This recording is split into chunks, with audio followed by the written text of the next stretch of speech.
to the truth so much more quickly, it seems to me, than so many other attempts to describe or rationalize truth. And here's one where Wilde was at a dinner, and someone was being rather kind of envious of someone and being rather unpleasant. And Wilde suddenly said, the devil was walking one day in the Libyan desert, and he saw a monk being tormented by some of his demons. And he approached, and the demons bowed in front of him and said, Master. And he said, what goes on here? They said, Master, for 39 days and 39 nights, we have tried to tempt this holy monk away from his God and his religion. But he has stayed steadfast and holy to his God and his religion. We have offered him powers and principalities. We have offered him the joys of the flesh. We have offered him wine and food and riches, but he has turned us down. There's nothing that we can do to win this holy man to our cause. And the devil said, out of my way. And he whispered in the monk's ear. And instantly the monk took the pectoral cross around his neck and snapped it and filled the air with hideous curses against his God and his church and his religion, and swore he would never follow Christ again.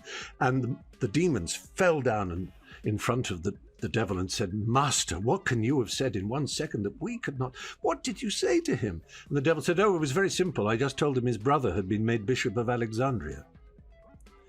Now, that seems to me, A, it's very funny, but B, it is profoundly truthful. And it is this is the way we show people how envy and resentment are so much a part of who we are, that if, I mean, it seems like a trivial example, but it's a model to me that if you want to say something and you want to change minds and you want to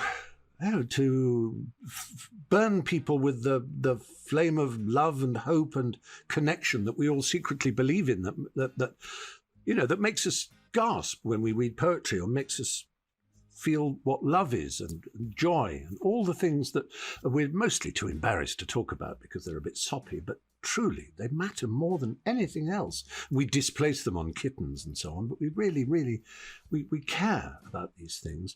And the way I think to bond people to it is not to talk abstractly about ideas necessarily, unless you're talking to someone who has the same reading as you. And that sounds a snobbish point, but unless you're talking to someone who's also read the same books, or at least has the same ideas as you, or is open to them, it just becomes a bit lectury.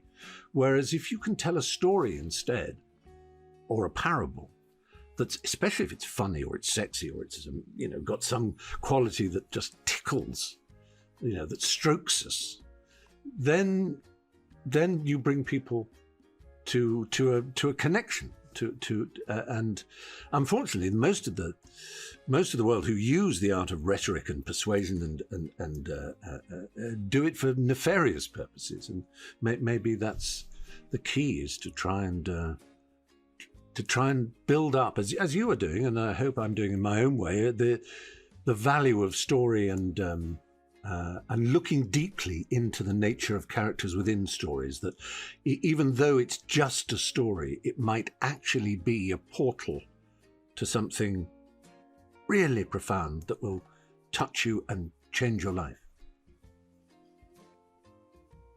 That's just exactly the right place to stop.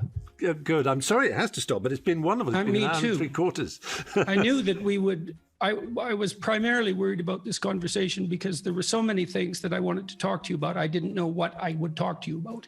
Well, we may have to have a second one in a few months. Yes, well, after we digest this one. Yeah.